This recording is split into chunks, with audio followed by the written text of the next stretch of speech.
Very very good morning to all of you. आज की class में पीबी शैली का एक बहुत ही इम्पॉर्टेंट वर्क है एग्ज़ाम के पॉइंट ऑफ व्यू से। वर्क का नेम है एडोनिस। इसको हम लोग कवर करेंगे।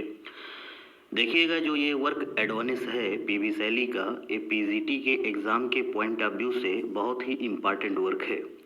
पीजीटी के एग्ज़ाम में एडोनिस वर्क से नियर अबाउट 1 से 2 क्वेश्चन एग्ज़ाम में पुटअप किए जाते रहे हैं, लेकिन एग्ज़ाम में अब तक एडोनिस वर्क से जब कभी भी क्वेश्चन पुटअप किए गए हैं तो क्वेश्चन बहुत ही सरफेस लेवल पर, बहुत ही बेसिक क्वेश्चन पुटअप किए गए हैं।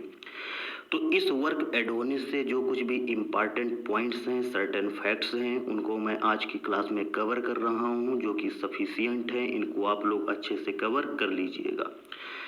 देखिएगा, जो ये वर्क एडोनिस है, इस वर्क की जो कंप्लीट टाइटल है, मतलब इस वर्क की जो फुल टाइटल है, वो है Adonis an elegy on the death of John Keats.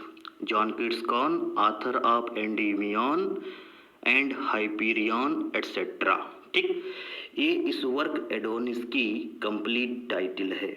देखिएगा, होता क्या है कि 1821 में जब जॉन कीट्स की डेथ होती है, तो 1821 में जॉन कीट्स की डेथ के बाद में जॉन कीट्स की डेथ को मॉर्न करने के लिए पीबी शैली ने एक एलिजी लिखी थी जिसका नेम एडोनिस है।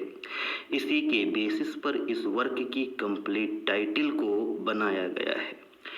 देखिएगा, जो ये वर्क एडोनिस है, इस वर्क को पीबी शैली ने लिखा था 1821 में लिखा था on the death of John Keats.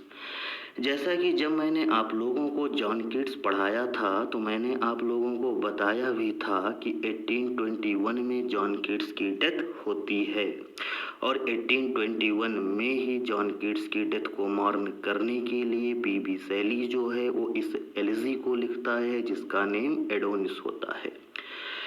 जो ये वर्क एडोनिस है, इसका जो जैनर है, मतलब इसकी जो विधा है, वो पेस्टोरल एलिजी है।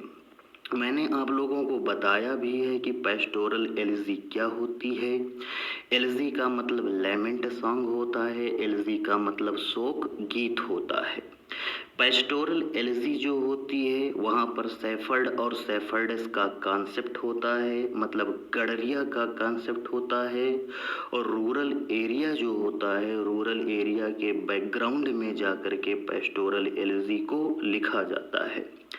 पेस्टोरल एलिजी जो होती है वहाँ पर एक पोएट जो होता है वो अपने साथी पोएट दूसरे पोएट की डेथ को मॉर्न करता है।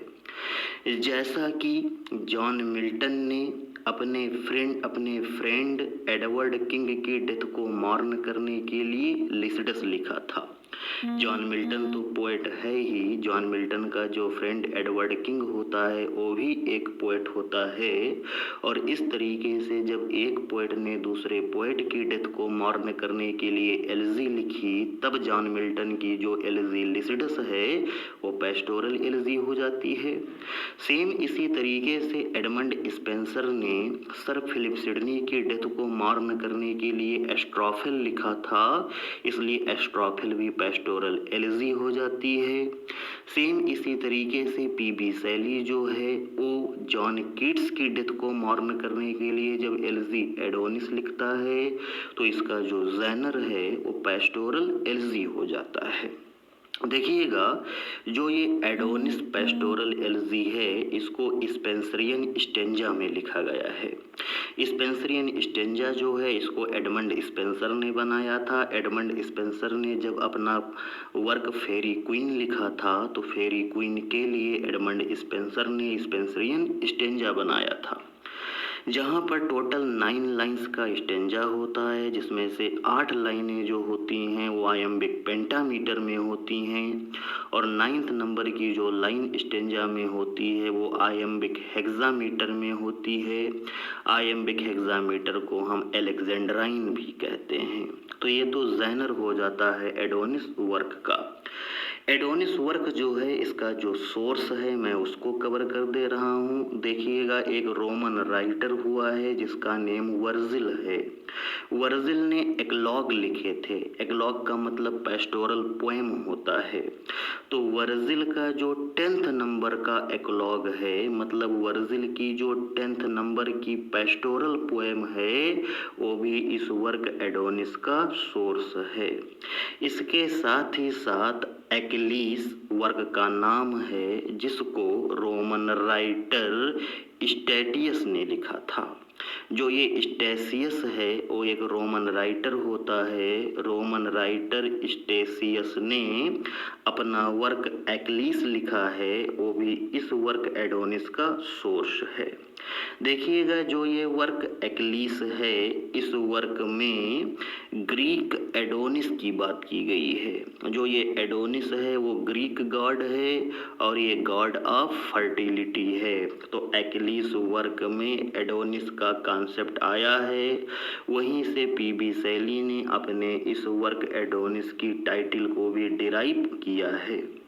इसके साथ ही साथ इस वर्क एडोनिस का जो सोर्स है वो प्लेटो के लिखे हुए वर्क्स हैं। प्लेटो की फिलॉसफी जो है वो भी इस वर्क एडोनिस का सोर्स है।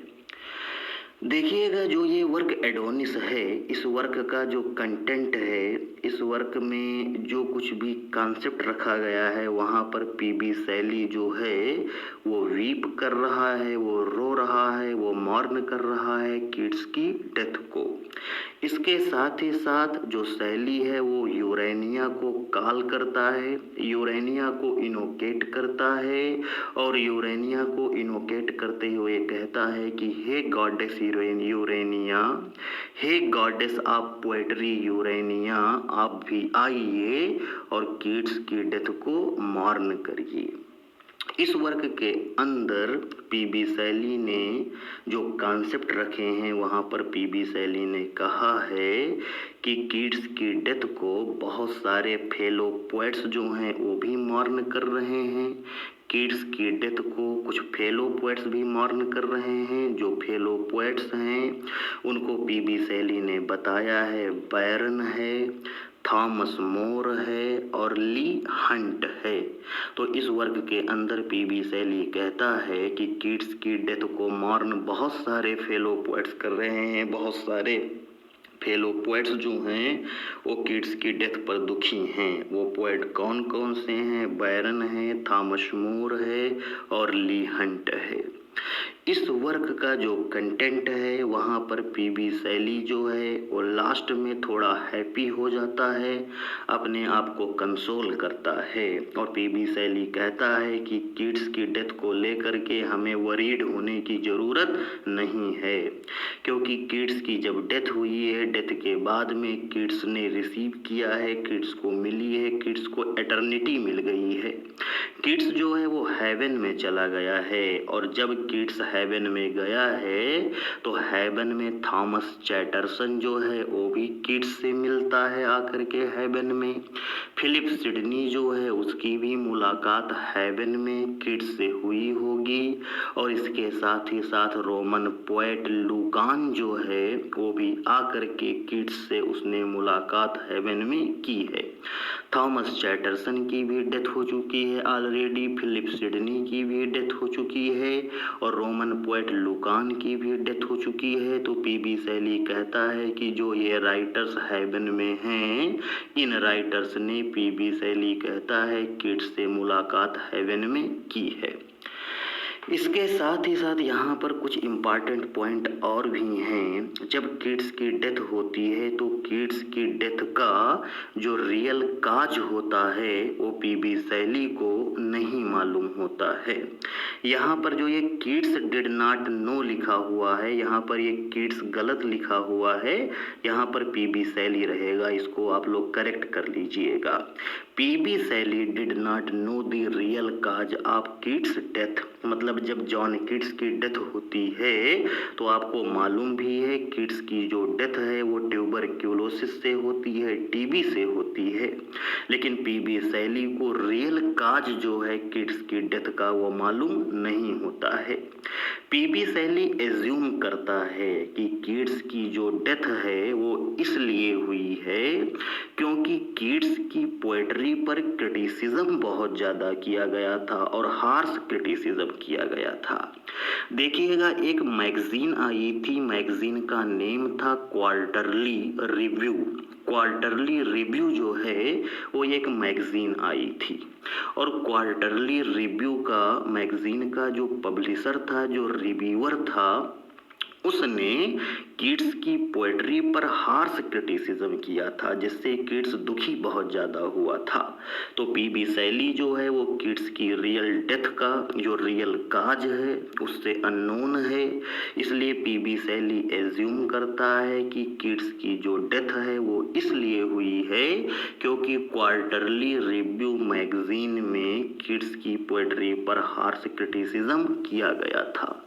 इसलिए पीबी सैली अपने इस वर्क में डिनाउंस करता है, निंदा करता है, पब्लिशर की निंदा करता है। क्वार्टरली रिव्यू मैगजीन का जो पब्लिशर है उसकी निंदा पीबी सैली करता है, उसको डिनाउंस करता है। यहाँ पर आप लोग करेक्ट कर लीजिएगा, यहाँ पर PB Shelley did not know the real cause of Keats death है। देखिएगा, जो ये वर्क है एडोनिस, इसको डेडिकेट पीबी सैली ने किया है, थॉमस चैटरसन को किया है। थॉमस चैटरसन एक पोएट हुआ है जिसने 17 ईयर की उम्र पर सुसाइड कर लिया था। जब थॉमस चैटरसन 17 साल का था तब उसने सुसाइड कर लिया था, वो एक पोएट हुआ है। तो पीबी सैली ने अपने इस वर्क को डेडिकेट किया है, थॉमस चैटरसन को किया है। देखिएगा, पीबी सैली ने अपने इस वर्क एडोनिस को लीस्ट इम्परफेक्ट वर्क माना है। इसको भी आप लोग अच्छे से कंफर्म रखिएगा।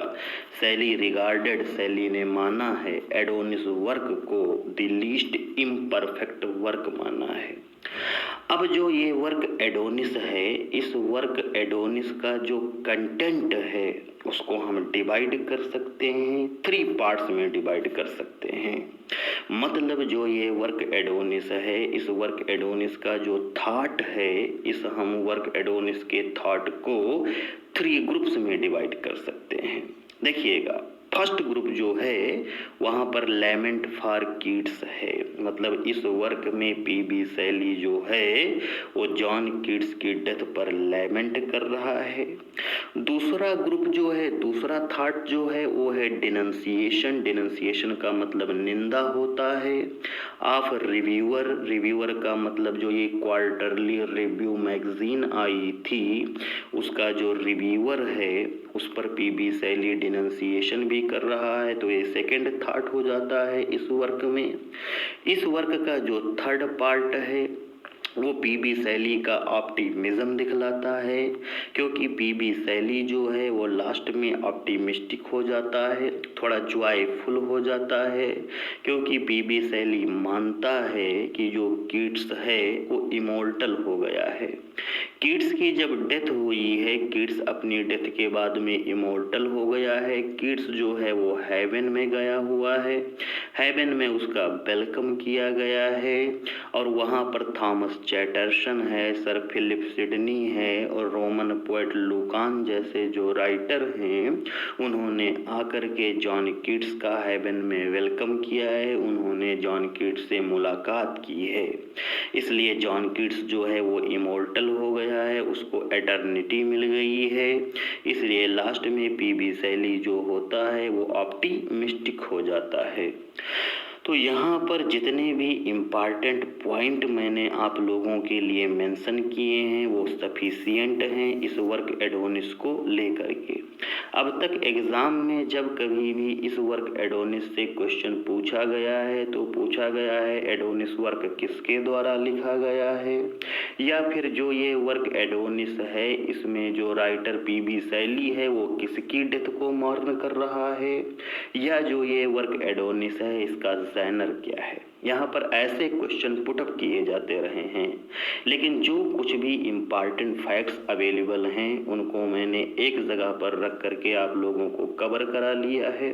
इसको आप लोग रिवाइज कर लीजिएगा अच्छे तरीके से, आप इतना आप लोग कवर कर लीजिएगा।